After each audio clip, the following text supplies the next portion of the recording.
پشت سر نیست فضای زنده، پشت سر مرغ نمیخواند، پشت سر باد نمی آید، پشت سر پنجره سبز صنوبر بسته است، پشت سر روی همه فرفره ها خاک نشسته است، پشت سر خستگی تاریخ است، پشت سر خاطره موج به ساحل صدف سرد سکون میریزد.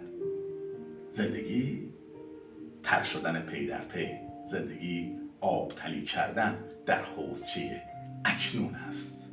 چقدر زیبا گفت واقعا سهراب، چقدر قشنگ زمان حال و زمان اکنون رو به ما توضیح میده. سلام، یاد نام خدای مهربان آرام بخش قلب هاست. عرض درود دارم به همه شما فارسی زبانانی که این کلیپ بسیار زیبا رو میبینید. مطلب امروز خلاصه و کوتاه در رابطه با چگونه از اعتماد به نفس بالایی برخوردار باشیم و در سخنرانیامون بر ترسمون غلبه کنیم. عزیزان، در سخنرانیتون ترس رو دور بریزید و مثبت باشید و فوق‌العاده و آراسته جلوه بدید تا مخاطبتون هم با شما احساس خوشحالی کنه، احساس نزدیکی کنه. عزیزان، ترس یک مقوله کاملا طبیعیه و تا جایی که یکی از هنرپیشه‌ان مطرح انگلیسی گفته که با وجود 1000 اجرا بعضی اوقات از شدت ترس و استرس حالت تهوع پیدا می‌کرده، اما خب جا نزده، ادامه داده و به این شهرت و به این محبوبیت رسیده.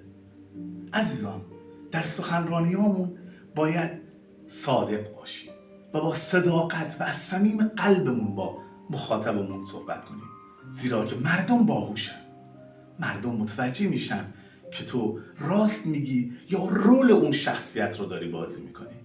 خودمون باشیم و حرفی که از دل براید لاجرم بر دل نشیند.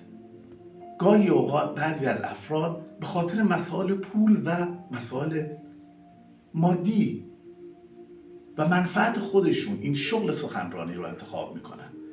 به عقیده من این افراد نمیتونن موفق باشن و تویی که داری این کلیپ رو میبینی، باور کن اگر پیامی داشته باشی، اگر هدفی داشته باشی که یک سخنران حرفه‌ای بشی، قطعاً با صداقت که با مردم صحبت کنی، با صداقت و از حرف دلت به اون مخاطبت بگی، باور کن رفته رفته میتونی از اعتماد به نفس بالایی برخوردار بشی و عالی بدرخشی و یک سخنران حرفه‌ای بشی. با نکاتی که خدمتتون گفتم قطعاً شما میتونید بر ترستون بر سخنرانیتون غلبه کنید. درود بر شما.